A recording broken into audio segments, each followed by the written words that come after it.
Welcome back to the Thinking Mind podcast. My name's Alex, I'm a consultant psychiatrist. Today I'm in conversation with Rose Cartwright, who's returned for her second conversation on the program. She's written a new book, The Maps We Carry, all about trauma, how trauma can affect the development of different mental health conditions, psychedelics, and meditation. She's also a writer on the hit Netflix TV show, Three Body Problem. Today we talk all about her new book, including the role trauma can play in the development of mental health problems, her criticisms of the medical model of mental illness, her own experience with meditation and silent retreat, and her experiences using psychedelics to gain a deeper understanding of herself. We also talk about her work on Three Body Problem, what it was like to work with the creators of Game of Thrones, some advice as to how to pursue a creative profession, and some of the important themes of Three Body Problem as it relates to current world events. Today we discuss self-experimentation with psychedelics, but I would strongly advise not doing this at home and making sure to use medical supervision if you're ever using any kind of drug to treat a mental health condition. Thanks for listening, and here's today's conversation with Rose Cartwright.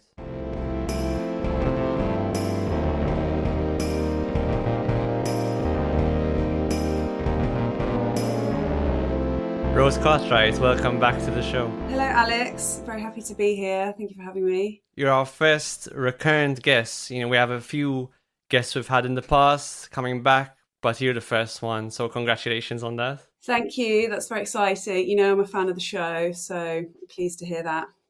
We've got a lot to talk about. A lot on your plate at the moment. You've got a new book coming out. It's Tuesday. Your new book's coming out Thursday. You've just had a psychedelic series on BBC Radio 4. You're a writer on the hit show Three Body Problem, so there's probably way too much to talk about to fit into one podcast, but we're going to try our best. Let's talk about your new book first, The Maps We Carry. I've been lucky enough to read this book already. I thought it was so interesting because you're so transparent about the difficulties that you've gone through, and it's quite unique. I think anyone that has a bit of success in the mental health realm, as soon as they start to encounter difficulties in their personal life, it can make people fall into imposter syndrome quite easily. I've even noticed it on a small scale myself, working as a psychotherapist. If I'm encountering some personal difficulties, I can easily feel like I'm a bit of a fraud, and I think maybe it's too much responsibility we put on ourselves sometimes. But let's roll the clock back. Your first book, Pure, all about OCD, came out in 2015. That then got made into a show on Channel 4. Can you outline for us what was it like after that, how you were feeling, and how that led into you writing your second book? Sure, yeah. As you've just said, Pure is a story of how I started getting intrusive thoughts, very disturbing, violent and sexual intrusive thoughts when I was a teenager, when I was 15 years old. And I didn't understand that experience. It was terrifying. It was harrowing. It sort of took over my life.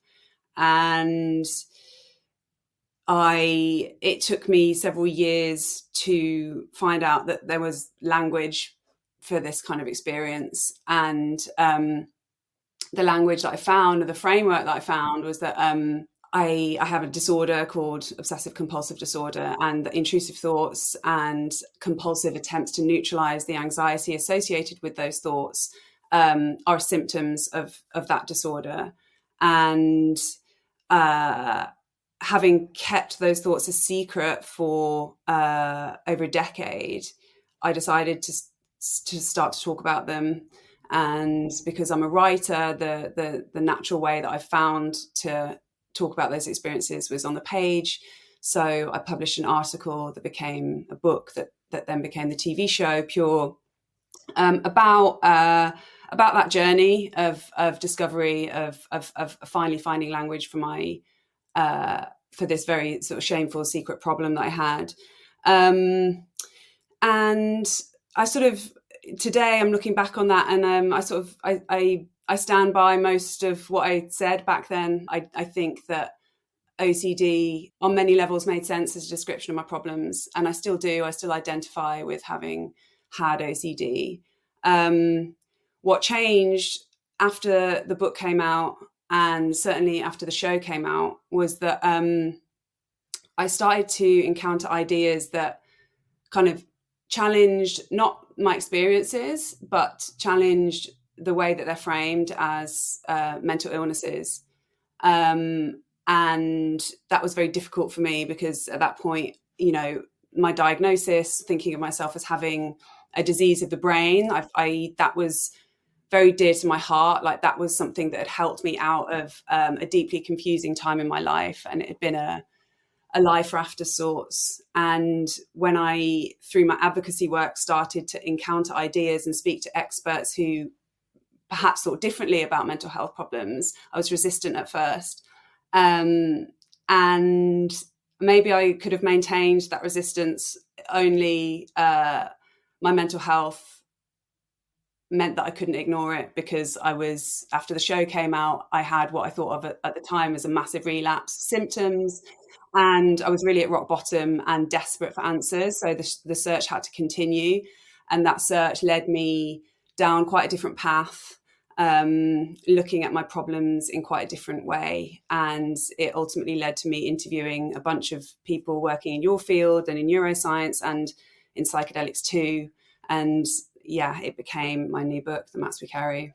What were the new ideas that you began to encounter? And importantly, how did they contradict the beliefs you had about your problems before? There was an idea out there in the ether when I was growing up that chronic serious distress is down to a malfunction in the brain, and that is the root cause of the distress, and that explains the distress. And because it's a simple idea, it was very appealing to me. And it wasn't necessarily something that I bought into. It was just there. That's how I understood what I was going through. And I started to learn that certainly, you know, there's something going on, to use your language, at a biological level of analysis in OCD or anxiety or depression. Probably when my OCD was at its worst, if you'd scan my brain, no one ever did, but you would have seen a neural activity that correlated with my distress. But where my view evolved is that I don't necessarily see that brain activity as the root cause of my problems. I think the root cause of my problems essentially is chronic stress in my childhood, and that's so. It's not necessarily that the new information I was learning contradicted what I understood before. It just it sort of changed the aperture slightly, if that makes sense. Yeah, and in an important way, your part really reminds me of what I've encountered when I've read about personal growth, and particularly what I read when it comes to psychotherapy, and how you, as you mature and you encounter different challenges in life, you go through different paradigms. Mm-hmm. And you can find a paradigm that can really help you, and it can really help you for some time, maybe a few years even. And then it can start to wear off. And there's that expression, today's epiphany can be tomorrow's crutch. Mm-hmm. Yeah. So it sounds like for you, getting that initial diagnosis of OCD, which actually you had to work really hard to get, you had to kind of discover it for yourself first, rather than someone telling you, if I remember correctly from the book. But that framework, as you described, really helped you. But then you realized actually there are limitations to this, and you were being prevented from understanding your problems as deeply as you could have. And then that lack of depth meant there was a limit to the degree that you could grasp. Yeah, I'd agree with that. I mean, you know, the new book is an exploration of different models that people can use that are helpful to understand their mental health. And I think that, you know, we need a plurality of models, and actually you know, that kind of flexibility and not seeing your mental health problems in one specific way is really important. But it wasn't as simple as finding a new worldview that was more helpful. It was more I realized that actually there's not as much evidence as I thought there was for the ideas that I had for this idea that OCD is a mental illness like any other illness. I went looking for that evidence, and I found myself like unconvinced. Whereas I think there's overwhelming evidence, which chimes with our common sense intuitions about the world, that mental health problems tend to stem from overwhelming stress in the environment. I know that's a really simplistic summary, but yeah, ultimately, it was what was helpful personally, but it was also I had to find out what the experts were saying, what they weren't saying, and how well evidenced each claim was. And I think that makes sense. And obviously, it will vary from. We've had conversations offline about this, and it will vary from individual to individual and from condition to condition. But I actually released an essay on the podcast last week about psychiatric medications and how we can use them sensibly. And one of the principles I outlined in that is certainly that our understanding of what's happening biologically in basically all mental health conditions is at the very least incomplete. There's a lot of mystery. I do think that is largely because there is a huge amount of complexity, because so many different factors are interacting with each other. Someone's biology, someone's psychology, and then all the different social factors. Obviously, something like chronic stress can have a huge, impact. And, we know this from adoption studies. For example, you take a condition like schizophrenia, which has something like 50% heritable, which would suggest that 50% of the condition would be attributed more to differences in environment and 50% to genes. Well, that means that the environment is clearly having a huge impact. And so it really feels like people can have genetic predispositions perhaps, but unless there is that environmental trigger, people can never develop a particular condition at all. I mean, so let's get into it then. So, the example you give with schizophrenia, like if you'd asked me 10 years ago what I thought that meant, I would have said that that everyone that has a diagnosis of schizophrenia that comes out of a doctor's office with that diagnosis has in common the same specific biological signature in their brain, which is not the case. Which is not the case, but I think a lot of people in psychiatry will say something like schizophrenia, and they know that it's a construct, whereas people like me, lay people, think you're talking about something that you found in the brain that is schizophrenia. And I think that there's a lot of confusion around that, and it took me a long time to sort of unravel that. Yes, and that's a point I found myself having to say more and more often as well, which is I don't think you can get away from the fact that our diagnoses are constructs. I think that's true, and they're constructs based on clinical presentation. So they're based on a collection of signs and symptoms that we know go together very often. Whereas I guess what you're saying is that the way medical professionals can communicate can give the impression that there's kind of we found this particular thing going wrong in the brain. Yeah, exactly. And it's, diagnoses are based on presentation, but also each clinician's interpretation of that presentation as well. So I think there's a lot more subjectivity around the diagnostic process than I understood. Like if you think about when I landed on an OCD diagnosis, the way I characterize that, and this is a sort of a trope I see out there in the mental health advocacy space, that was the correct diagnosis and that every other diagnosis leading up to that was wrong. And when I spoke in that way, I don't think I really even understood what diagnosis means. And if it's subjective, how can a diagnosis be correct or incorrect? It's correct if it chimes with, if someone personally identifies with it, and it's correct if the clinician, in their subjective opinion, which I'm not saying it's not based on expertise and strong literature, but it ultimately subjective. I've lost my thread, but think you got it. Yeah, and different problems can co-occur, and different problems can contribute to each other. So, for example, I assess a lot of patients with ADHD, which is very controversial in the media space. But very frequently, when you're assessing people who very likely meet the criteria for an ADHD diagnosis, they have a history of anxiety and depression in the past.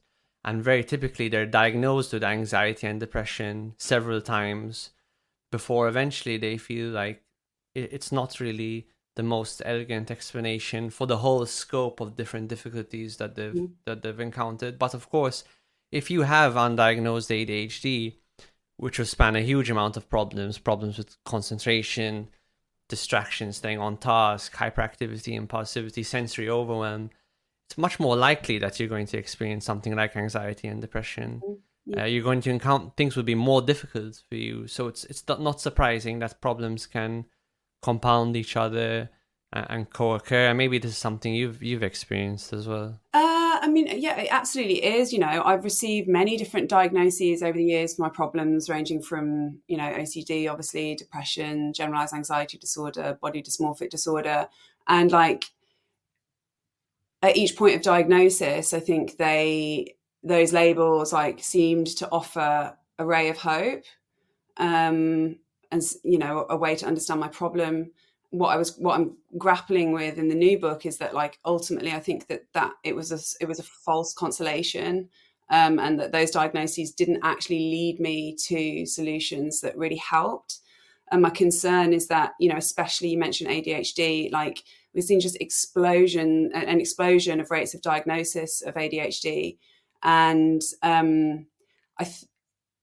it's tricky because if you sort of express skepticism of that explosion, it makes it sound like you're denying that these people are suffering, and I'm not doing that at all. Like I think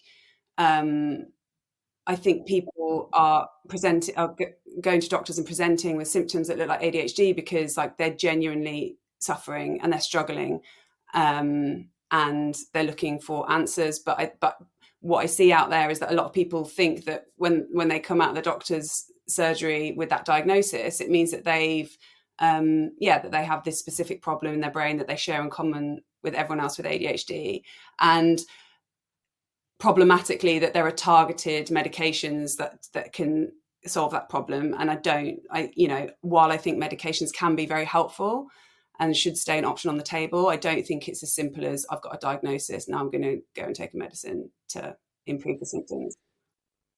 Yeah, absolutely. I think with all of these conditions, it really comes down to how the diagnosis is delivered. How the diagnosis is delivered and how sufficiently transparent you are about the diagnostic process and the limitations of the diagnosis as a concept. And then further to that, when it comes to management, how should a person think about managing their condition? So when it comes to ADHD, for example, it's important to be transparent about what the diagnostic criteria are, and that a diagnosis cannot, at this stage in the game, be pointing to a specific brain abnormality, because we're not testing for brain abnormalities. We're testing for a range of clinical symptoms. And should they meet the criteria, there'll be a whole range of ways of dealing with their difficulties, which will really depend on their specific situation. So when it comes to ADHD, lots and lots of patients have experienced trauma. Trauma is more likely in your history if you end up with a diagnosis of ADHD. And this is, of course, the case with a lot of mental health conditions. And so part of the treatment should involve addressing that trauma with specific therapies that can actually target it. Obviously, then there are lifestyle factors, various psychological techniques, medications. All of these play a role. But by being transparent about the diagnostic process and taking a more holistic view, I do think we can come up with plans and pathways for patients which are a bit more elegant and a bit more individually tapered to their needs. Mm-hmm. Yeah. I've asked a few doctors, I think including you, like how and why diagnosis is justified. And the response that I've had back is that it's justified because it offers comfort to the person who's struggling, and it offers them a way to understand themselves. But do you think that, I also think that diagnosis is the result of just the way it's always been done. Do you think that, like, if it hadn't been done like that for the past 50, 60 years, like, would that be the go-to way that you would help people understand their problems? I think there are other things that diagnosis offers. I think there is quite a lot of truth in diagnosis, in that it helps us to understand that different seemingly unrelated problems often co-occur together.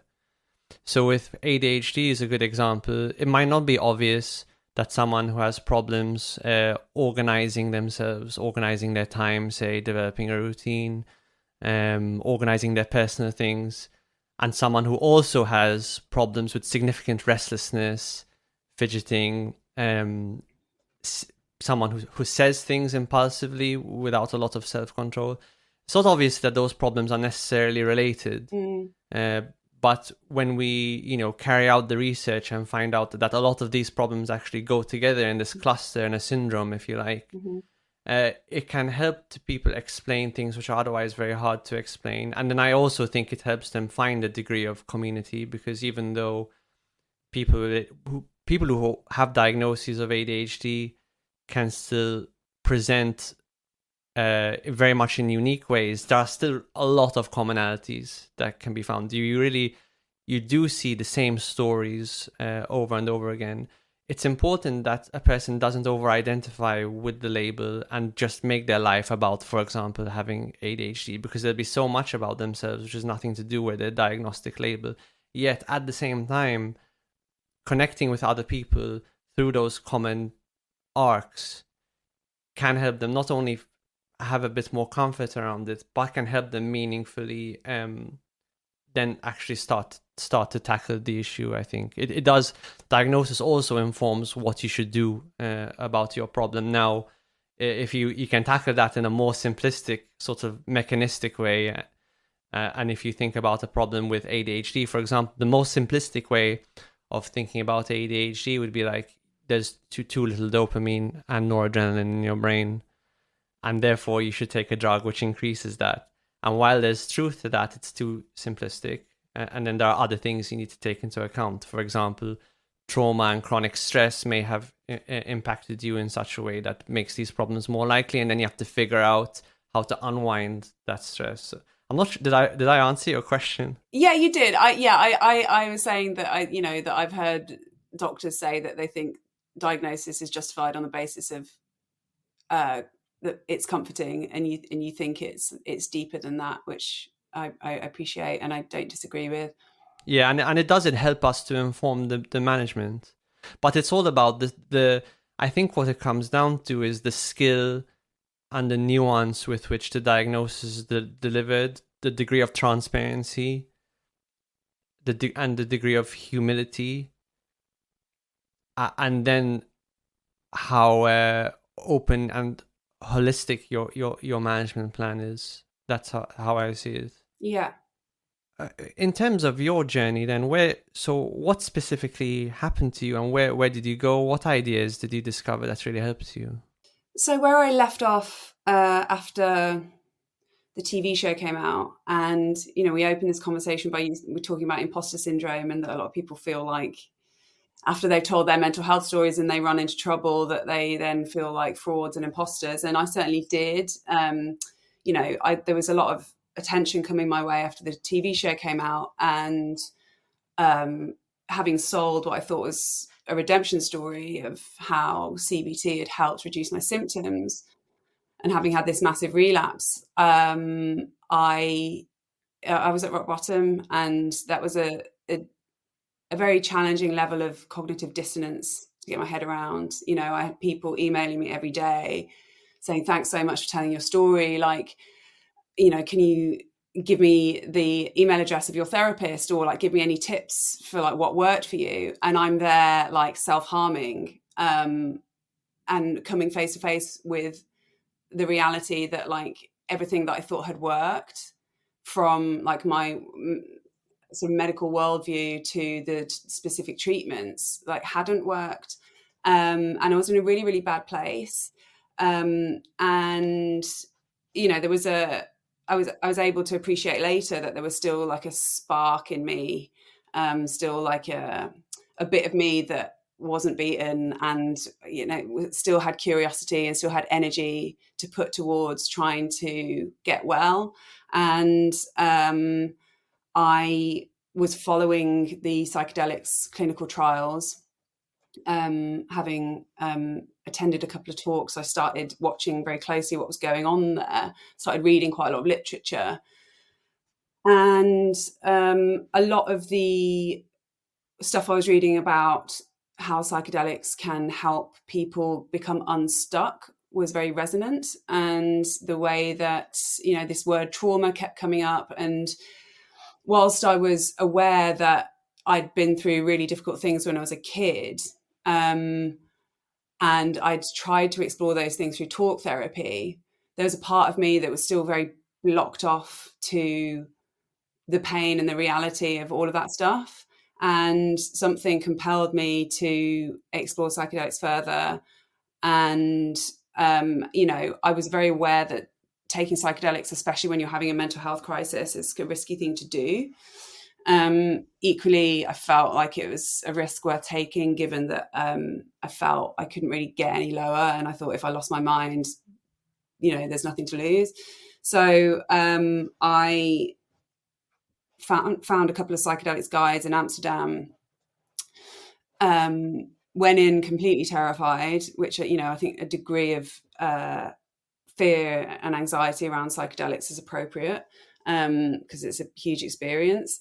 Went in and had a massive, sort of devastating 5-gram truffle journey, and it was one of the worst days of my life, but almost also one of the most revelatory. You know, the sort of the reality of the pain of the things that I'd been through just like hit me in a very, as they often do on psychedelics, simple and profound and unambiguous way. And I came away from that experience with a sort of new lens on my problem. And I can talk a little bit more about like the childhood stuff that sort of led to me feeling the way I did. But essentially, yeah, it was that was a turning point moment in which, well, a sort of catalyst, and one catalyst in a series of catalysts that led me to reframe my problem. What do you think in terms of the psychedelics experience itself? What happened, and how do you think that led you to a deeper understanding of your problem? It was an extremely intense experience. It was in many ways a kind of classic bad trip in terms of like all the sort of nightmarish qualities, all the incoherence, what I would think of as a sort of ego death type experience whereby nothing existed. And at the peak of the trip, I had a very powerful vision. Well, before the peak of the trip, it was a really beautiful moment where I was surrounded by my entire family, and I was enjoying this like proximity to my mom. There was tenderness there, there was safety there. And at the peak of the trip, all of that got sucked into a colossal black hole in the sky, and I was screaming and bashing my fists against my ears, begging my mom not to leave me. And, you know, really kind of like blockbuster nightmare stuff. And coming round from that experience, I just mysteriously understood. I was like, oh yeah, like all of my problems are at root about the pain of dealing with a mom who had bipolar disorder and who was repeatedly taken away from me and put in psychiatric hospital. You know, we're talking for, you know, the first 20 years of my life that was going on, longer actually, but, you know, up until I was 18, my entire childhood. And you know, in short, those experiences, like watching her go through what she went through, hearing the things I heard, it devastated me. And I think that my OCD evolved in my adolescence as some way to kind of cope with, manage, contain, or distract me from that overwhelming stress. And it's at once a very simple answer, but also a very complicated one. And you can have that insight, but that doesn't lead to healing. And that was, the book is about like that healing process.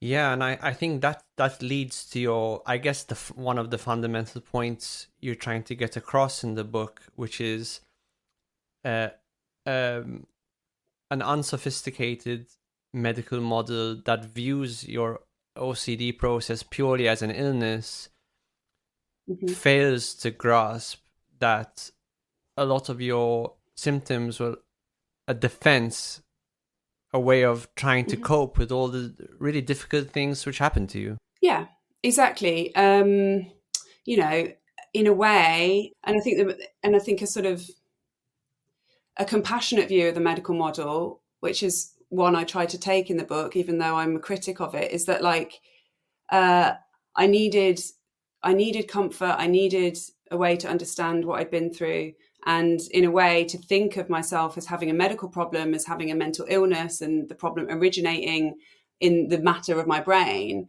That sort of colluded in the protection from trauma.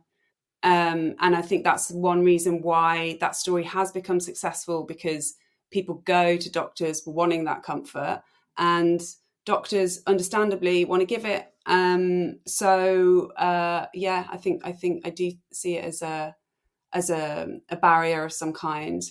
But ultimately it was that barrier that led me to only living half a life as well. And psychedelics are helpful because they break it down for you and they show you what you've been avoiding, and that's also why they're terrifying. Yes, and it's funny how that restriction, I'm struggling to put it into words, but that phrase "living half a life" stands out to me. Could you tell me more about that? Is that living half a life because you felt you were blocked off from parts of yourself? I mean, I explore lots of different ways of thinking about the sort of symptoms of trauma and mental health problems in the book, and no one description like captures it in its entirety. And like as I've grown up, I've figured out different ways to think and talk about it. What do I mean by living half a life? I mean, so looking backwards and like how I feel now, the healing has not just been about a reduction in distress or anxiety or like intrusive thoughts, but it really feels like a kind of all body experience, a kind of connectivity. And I know it's very trendy to talk about the nervous system now, and how like trauma healing can make you feel more whole and more grounded. But that kind of language really, really does capture what it feels like to be much better. I feel like I'm in relationship with the world in a way that I wasn't. I notice things like eye contact and like, what it's like to notice that when you smile, like it makes someone else smile, or like I'm more responsive to physical touch. Like my nervous system feels alive. So before, I think my nervous system was very, very shut down, because OCD or however you want to describe that mechanism had kind of constricted my ability to be fully present and fully relational in the world, because being fully present was terribly painful. And I think if we use trauma language, I think the trauma response is quite crude. It's like, in the book I describe it as like putting suppressant foam on a situation. It's not discriminating, it's shutting you down as a person. So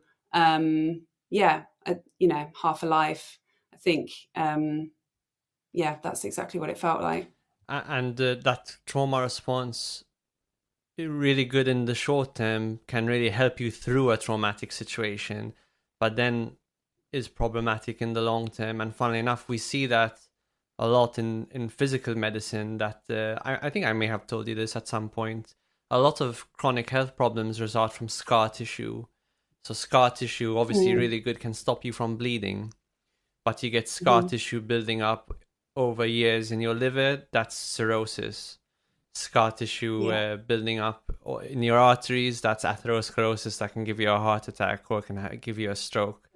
So it's this idea that our body, whether it's physically or psychologically, can do things that can really save our life in the moment, but then continue to interrupt our lives in the long term. Yeah, I like that metaphor. I think that medical metaphors are really apt often. Another one I like is the idea of an abscess, like an abscess is the body like walling off a site of infection. And that's important because it stops the infection spreading, but it causes problems because then the infection can never heal. And I think Paul Conti, traumatologist, uses that, and I like it. I think it works. And to give people an idea, how many psychedelics trips did you take? It was quite a repeated process from what I understand. How many roughly do you think it took? At what point did you start to feel like a sense of kind of relief and things really improving for you? It's really tricky to say because I don't necessarily draw a distinction between what. It's difficult because psychedelic therapy is not a legal thing. It's not an established thing yet. So we don't really have a definition for what psychedelic therapy is. Is it psychedelic therapy if I repeat the MAPS protocols in my bedroom and trip on MDMA on my own? I don't know. Is it psychedelic therapy if I'm taking ecstasy at a rave and I'm having some profound insights about my life? Arguably not, but I had very profound experiences in casual recreational settings. And in terms of like formal psychedelic psychotherapy, so I did 3 like big, like 5-gram, not quite 5-gram, 2 big 5-gram psilocybin journeys and 1 hippie flip, which is a slightly lower, about 3.5 grams of psilocybin mixed with MDMA. So I did 3 big psilocybin trips and then 6 more formal MDMA guided experiences. And then in and amongst that, raving, partying. But this was all over the space of 4 years. So I did a lot of drugs. And were you having therapy outside of the psychedelic trips as well? Yeah, I mean, there's a lot of talk about the importance of like it's not just taking a drug. It's about everything that goes with that. It's making sure you have psychological support, making sure you're integrating your experiences. And because there aren't like official channels through which you can do that. People are rolling out things like integration programs, but there's not much. So I was working separately with a psychotherapist, a brilliant psychotherapist, and she wasn't the person who was in the room with me when I was tripping, but she was on board with what I was doing, even though she couldn't necessarily, condone it. But I would trip, and then I would book in a session with her and talk about everything that came up. And, that was a really important space for me to just like stay anchored, even though I was, I don't want to say, maybe I do want to say taking risks. I was taking risks with my mental health, and it was important to know that that I have somewhere to explore all the material that was coming up. And at the opening of the book, you talk about going on silent retreat and meditation. And what role did that have in all of this? So meditation has been huge for me. I can't imagine having my life having changed the way it has without meditation. It was actually meditation. So I had my first, and I feel like I should preface this by saying that, you know, I'm an atheist and I'm a skeptic. And if I'd heard myself say this like 10 years ago, I wouldn't have believed it was me. But on a meditation retreat in 2017, I had a spontaneous mystical experience. I had a full-blown altered state of consciousness, as strong as if I'd taken psychedelic drugs and I hadn't taken anything. That was in 2017, which was in the midst of this appalling relapse that I was having. And I spent more than an hour and a half completely free of intrusive thoughts or any kind of mental health symptoms, or even any sense of like me as who I thought I was. It was a non-dual experience, no mediation between myself and experience, just experience. And it blew my mind. I came away from that, like, you know, that was one of, I mentioned earlier that there was a series of catalysts that led me to question whether or not I had a mental illness. I was like, well, if I've got a mental illness, how can the symptoms of it spontaneously disappear for an hour and a half? That doesn't fit with my understanding of the fact I've got a broken brain. And it was that experience. So yeah, so my journey into psychedelics started with a sober trip.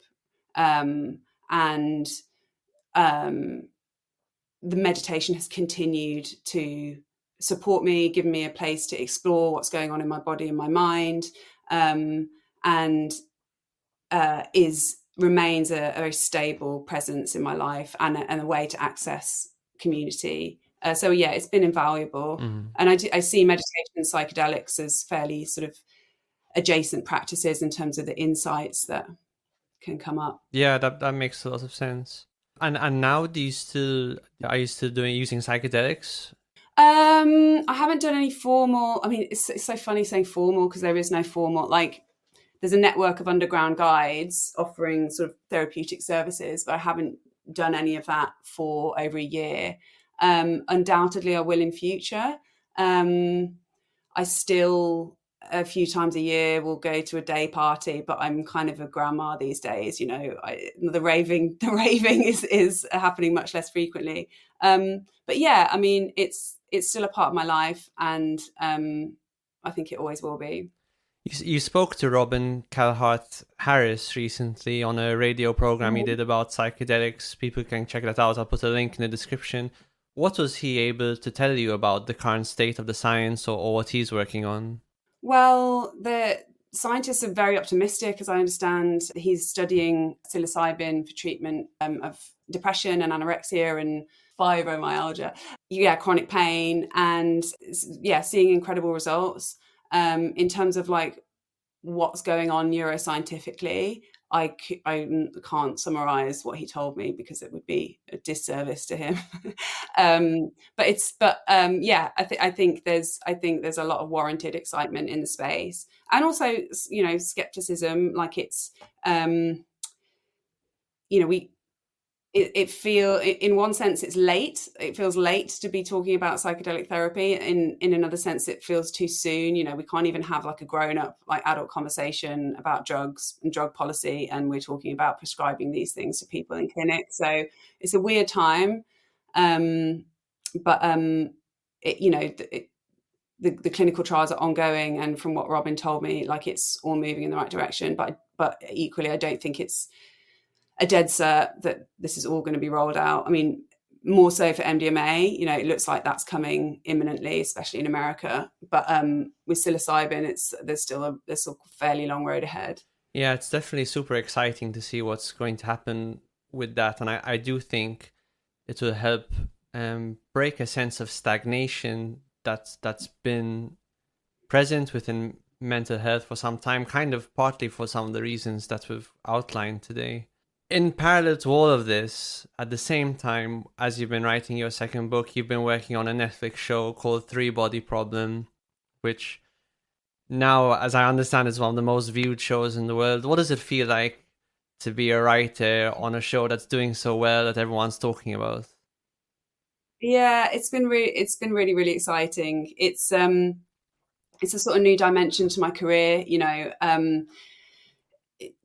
Writing about mental health and writing books is like very, very dear to my heart, and I think I'll always do it. But it's not necessarily the most accessible way of getting your creativity out in the world. Whereas, you know, a TV show, especially like, you know, big blockbuster sci-fi, like it launched at a specific date and everyone was watching it at the same time, and like my dad was watching it and my nephew was watching it. It's like everyone can kind of get on board, and that was a really new experience, you know. And it's strange that it's happening at the same time as the book coming out. You know, those two launches happened within 3 weeks of each other, because one, you know, one is reaching hundreds of millions of people, one will have a very, very modest reach. And you know, It's kind of a case of breadth and depth, though, right? Because the book might reach fewer people, but probably will hit at a much greater depth. Yeah, I hope so. But yeah, no, it's been really, really cool. I don't think I could do the mental health stuff and like write books if I wasn't also doing the screenwriting. You know, just practically, I need those strings to my bow. But yeah, you know, it was fantastic. You know, shooting a show like that is a wonderful experience. And it, you know, it gave me a lot of community. Like a film set is a village, and you spend 10 months there. And that was a huge factor in my mental health as well. You know, I felt it when we stopped shooting. I felt the loss of not being surrounded by people every day and being engaged in creativity. I think that's a really sort of undersold aspect of mental health generally, is having people around you like united in something meaningful. Yeah, it's been wonderful. And on this project, you got to work with the creators of Game of Thrones. What do you think you learned about the writing process from them? Wow, that's a big question. Yeah, David Benioff and Dan Weiss, my co-writers and friends, they're you know, they came off the back of Game of Thrones, and they decided to try and make something arguably even more ambitious. And even just that as a move, as a play, was really inspiring to me, because they are under like so much scrutiny. You know, the wind blows strongest at the top of the mountain. Like they're at the top of the mountain when it comes to TV production. So just like watching them just like cope with the pressure of doing what they do, was really inspiring.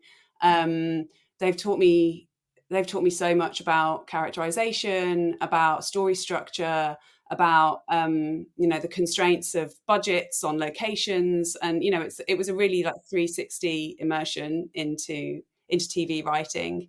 And yeah, you know, I also you know, I was working under them, like supporting them as producers as well. And you know, it's not just writing, it's like taking your script to the point at which you're shooting and going up to the writers and giving them critique on their lines and their intonation. So it's a much more involved process than writing a book. And yeah, I'm lucky that I got to do it alongside them. Very lucky. And then I might ask a different question, which is, what do you feel you were in a position to uniquely add to the show? You know, what could you deliver with your voice in terms of the writing on that show? I mean, I think, you know, it's a room. The writers' room is like full of very, very strong writers. I don't think I'm necessarily unique in my dialogue, because everyone's dialogue is brilliant. But I what I love to do and think what I'm best at is just like getting into people's ears and inhabiting characters in a really natural way that makes people on the page feel like real people. That's what I love to do. Many different aspects to writing, like, you know, structuring the story beat by beat in a writer's room with cue cards up on the wall is very different to sitting down and running characters' lines in your head and figuring out how they speak and what's going on in their heart. And that's the bit that I really love. And I think or I hope you can feel it in the dialogue that I created for that show. Yeah. Yeah. For a long time, sci-fi has been a really interesting genre to use, fantastical ideas to Mm-hmm. express, interesting or important themes about what's happening now.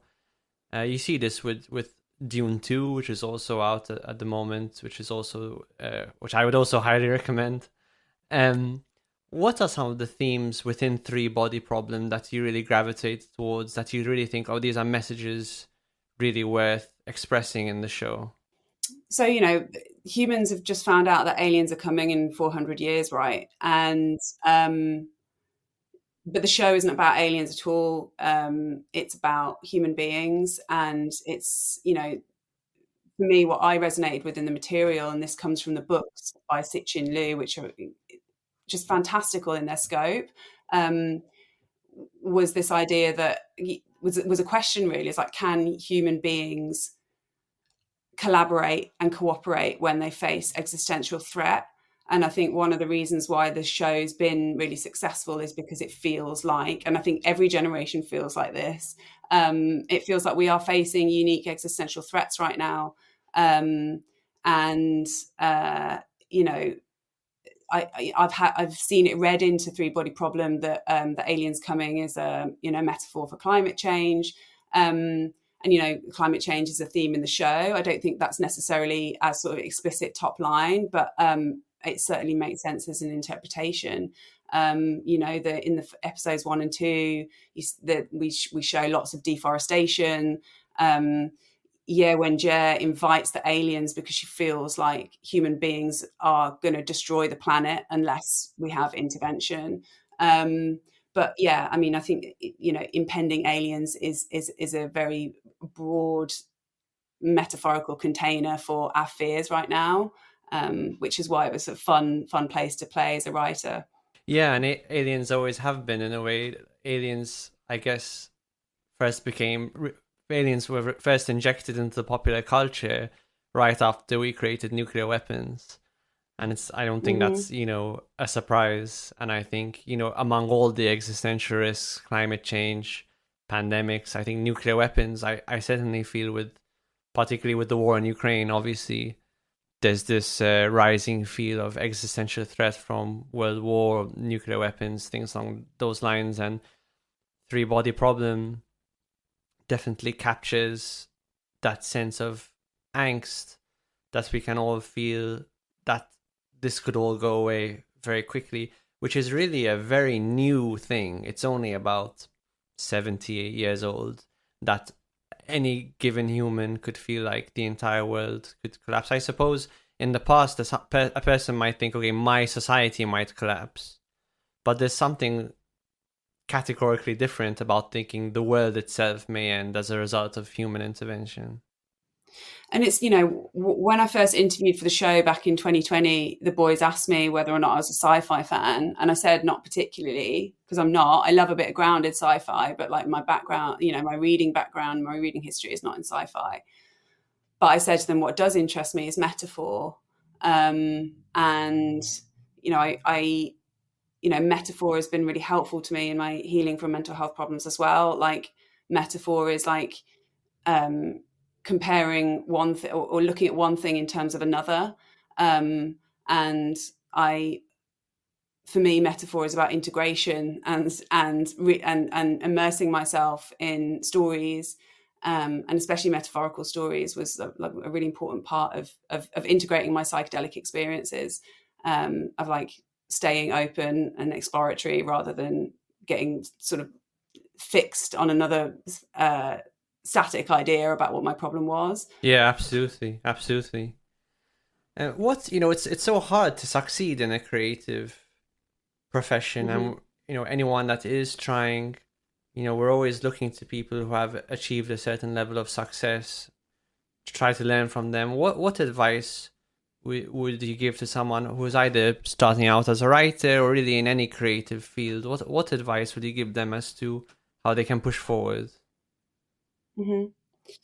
I mean, I would say what Dan Wise said to me: trust your intuitions. Like, it's when you do creative work, there's a lot involved, and it's not just it's not just the creating part, it's also the sharing part and the capitalizing part. And that last part can be very, very reductive. You'll constantly find that your ideas are simplified and reduced down in ways that you can predict. And that can be really challenging, but it's also inevitable in the climate. Whether, the reason I wrote the book is because it's offers real authorship in a way that many other media don't. But even then, you have to you have to let go of a certain level of control. And you can only do that if you really stay true to like your vision for the creative project, and just like know that that the gatekeepers don't know your subject like you know it, so just stick to your guns. Just keep going. Yeah, and I guess even with a book you have a lot more agency, but you can't control how someone might interpret what you're saying or how they may react to what you're saying. You can't. And for example, even just like the editorial process, like having other people write about your work, that is dictating the way your work lives in other people's minds, and you can't control that, and you have to sort of become non-resistant to that. I was interviewed by Broadsheet recently, and in like over an hour's conversation, I probably said one line about brain chemistry, something along the lines of whatever these chemicals did to my brain, it was really powerful. And I'm no doubt that I did say that, but that was the one pull-out quote that they used and it's like, you can't, and it's not false. Like that's, I did say that, but just even like the way things are weighted, you can't control that, but it's okay. Yeah, and even going back to our previous conversation about medical models and the way we pick out information, I think it's a very human problem to see the world through a particular lens, to overemphasize certain aspects of what you're seeing and to underemphasize others depending on your beliefs. So, I mean, doctors will do that, therapists will do that. And we're all just trying to, I think most people have the best of intentions. We're trying to figure out the world, but perhaps there isn't sufficient realization that we have these kind of limited lenses that we're peering through, which, can lead to quite strong ideological positions. And it's really the dialogue between different positions, I think, that can help us to continue to move things forward and to arrive at more sophisticated understandings of complex problems. Yeah, I think so. I mean, it was Aldous Huxley talked about that process as a reducing valve, and that consciousness is constantly reducing the amount of information we can take in about the world at any given moment. And the information we receive is the information that's going to be helpful to us to survive. But he encourages us, after he did this he got into mescaline, to remember that valve is there, and that what we're seeing is not necessarily the full scope of reality as it's available to us, and that there are other ways of seeing. And I think that's why psychedelics can be really helpful in a mental health conversation that feels very entrenched and intractable. Does it feel intractable to you at the moment? It does, yeah, it really does. Like, because it's I don't know, like, our mental health system is in a really bad way, in my view. It's not working. It's even treatments that we're told are evidence-based just too often are not working for people. And I think a lot of people are chronically unhappy, and I don't think I don't think psychiatry bears the responsibility for that. I think these are like very broad, like social problems that are leading to people's distress. But I think I don't know. It feels like psychiatry is also very resistant to innovation because it's badly incentivized and because it's an industry. And I think people are suffering as a result of that. So I am excited about psychedelics potential, but I'm also slightly nervous because I don't see things being in a good state out there in mental health care. Yeah, I think there are definitely very, very big problems within, particularly NHS in this country, mental health systems that need to be challenged, and in other countries as well. And I think that informed criticisms, critiques of the way we do things, like yours, and the way the way you outline things in your book, I think stuff like that's really helpful, so that we can actually improve and get better and arrive at more sophisticated understandings of things. Yeah, I mean, the balance I was trying to find in the book was like, I am at times quite scathing of the medical model of distress and what I see as like the excesses of psychiatry of the past few decades. But also I wanted to try and do that in a way, as far as possible, that was like, compassionate to the people working within psychiatry who've been trying really hard for a long time to help. And I don't think it's that people working in mental health care aren't skilled, or they don't care, or they're greedy, or they're just pushing biomedical agendas for profit. Like, none of that resonates with me.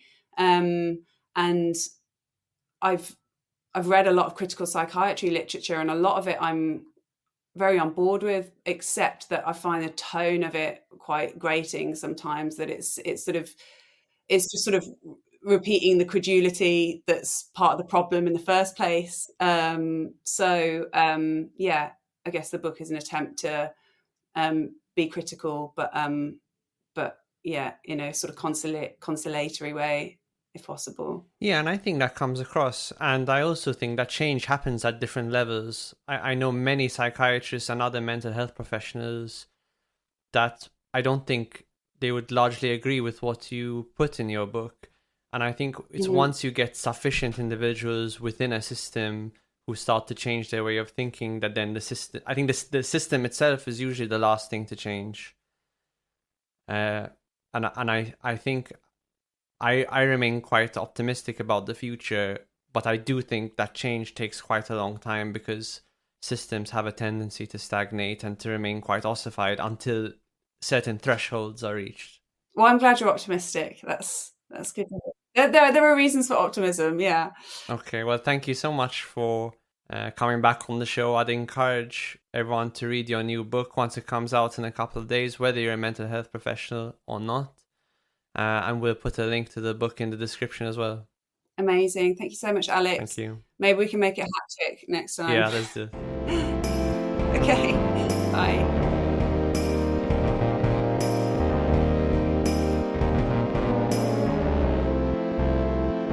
Thanks so much for listening this week. If you've got any feedback, as always, do get in touch. If you enjoyed the episode, why not give us a rating on Spotify or Apple Podcasts, because it really helps other people to find us. If you want to get in touch, you can find us on Instagram or Twitter, or you can drop us an email. And if you value the show more generally, why not buy us a coffee? Thanks so much.